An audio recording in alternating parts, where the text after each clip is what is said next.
It is the Riot on RadioU. Our Christmas show is always about traditions. It is about tradition. Andrew has got to always be included from Project 86 because we love to check in with him at Christmas time. And we love his Christmas music. I know those are the favorites. Oh, that gives me such warm feelings in my Christmas heart. I know. Merry Christmas. How are you doing? Merry Christmas, Nikki and Obadiah. Yay.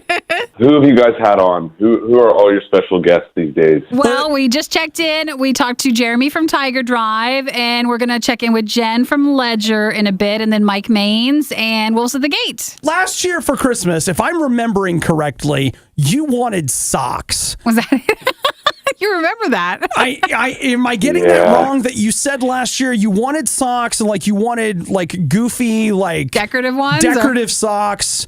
What's on the list this year? Oh, I can do better this year. I don't know what I was thinking last year. You might have caught me during at a an awkward time. Okay. Yeah, I actually always need socks though. That's real. That is real. But that's real for all of us. This year is I'm building a vinyl collection. I want to collect the 100 albums that changed my life, but I want to get them all on special edition vinyl. So colored vinyl, picture vinyl, box sets, things like that. So I'm in the process of just collecting those. To do that. Wow, that's kind of like a 2019 resolution almost, where I'm going to make progress on that one. So how many years do you think it would take to try to collect all the special editions? Or do you think you can get it accomplished in a year? Or I think probably if my goal is 100, I haven't decided whether I'm doing 50 or 100. I basically want to take all the records that I know I'll listen to for the rest of my life, and I want to look at them and I want them to be beautiful, like just awesome wax, awesome packaging, whatever. So whatever that coolest version of that one is, maybe I can, go through 10 in a year. Maybe if it's a really good year, maybe more, or maybe only 5. So I would say it's a good 5-year goal because I want to get them slowly and assimilate them into the collection, appreciate them, and enjoy them, keep it special, Yeah, there's something to that because sometimes when you get too many things at once, they get lost in the shuffle. Yeah. I totally get that. I do all of my movie buying for the year almost on Black Friday. And so at home right now, I've got a stack of 10 movies to go through, and I have only watched one of them. And it's if you spaced them out, you almost wish you could space them out, but I save so much money by buying them then that I don't do it. But so how many, I will say, Andrew from Project 86 on the phone here, how many have you collected so far, or have you? I have a few. I actually bought one record when I was in Columbus. This is the one that started it for me. I was in Columbus, Ohio, and there's a record store down by, what's the club down there that we play, Scully's? Yeah. There's a record store next to Scully's. It's a really cool record store. I don't even remember the name of it, but I walked in there before the show and was just flipping through the vinyl, and I found the very first Rage Against the Machine record on picture vinyl, and it was on sale for $20 or something, and I bought it. I also have Project 86, this band that I like. I have their new record on limited edition picture vinyl as well as the regular vinyl. Those are in my collection. So are you still selling? Are you still selling yours on vinyl? Yeah, we have them available on our web store, which is just project86.com/store. And there's a few left over from our most recent Pledge Music campaign, and ours is we don't have any more of the picture vinyl. Those were really limited edition, but the regular vinyl is a colored vinyl. It's a kind of a blue swirly wax, which matches the album layout. And I designed the album layout. This is the first album package that I actually have designed as a graphic designer. So that was new, and I think it came out pretty cool. We have that on our Project 86 web store if you guys are interested. Because I could see this would be a goal that I might see other people pick up in 2019. So then that way, if you hear and the goal is coming from Andrew and you're inspired, it'd be very fitting to start off with a Project 86 vinyl to start off the collection. So yeah, I'm just saying, I'm not. You're not telling, you're just saying. Organic. That was like an organic, really natural way to plug and market our vinyl. That's a good way. I didn't even mean to do it. Well, Andrew, speaking of marketing things that you're doing, let's talk about your podcast. Yeah, how has that been going? Oh, I love you guys for talking about that because you don't really want to talk about it. Oh, dude, I'm so excited for you. I mean, our stuff gets podcasted every day, but it's different for us because it's not like we're going out and doing a separate podcast. Like our podcast is The Riot on RadioU. So it's fascinating to see you go and like you're creating a podcast from scratch. Yeah, from scratch. So it's fascinating to us. I'm poking fun at the post that you put on the website, or it might have been the social media, and you're like, "Are we intimidated by Andrew's new podcast?" Gotcha. Kind of. Did I say that? You must. That sounds like something I would say. Oh yeah, I put it in the podcast description. He's right, man. Andrew, that's great. You remembered. I forgot. You're paying attention. Yeah.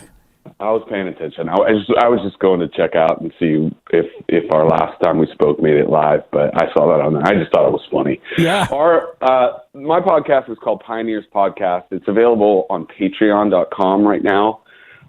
It's in the early stages. We have about 5 episodes posted.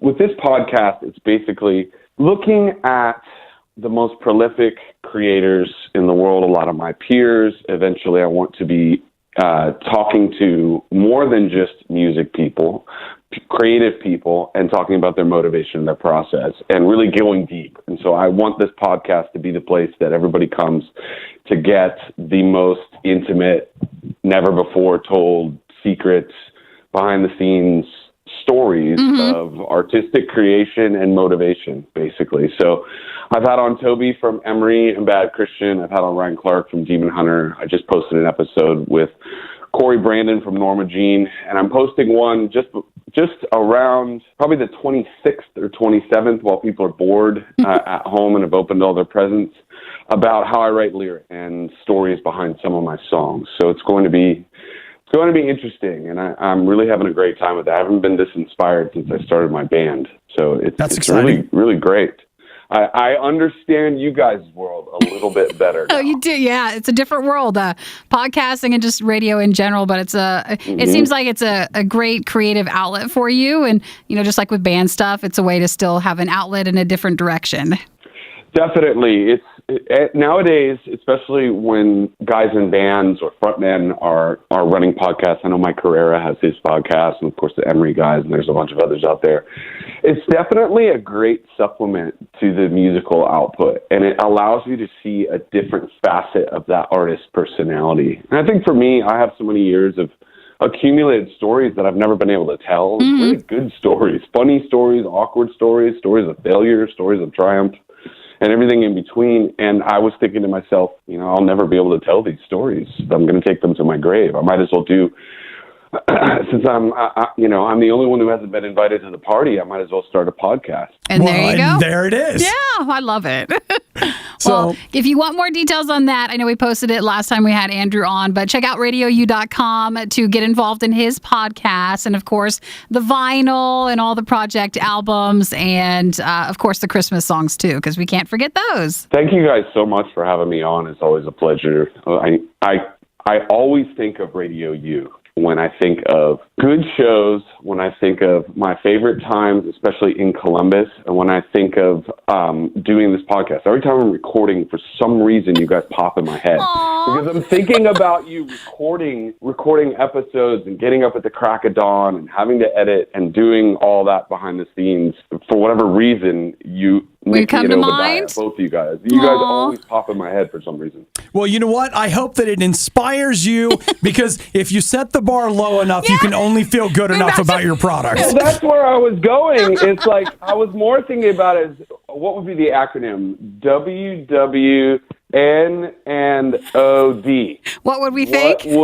What would Nikki and Obadiah do in this situation? Because I noticed that I say the word like and the word all the time. And it's tough, I'm dude. catching myself.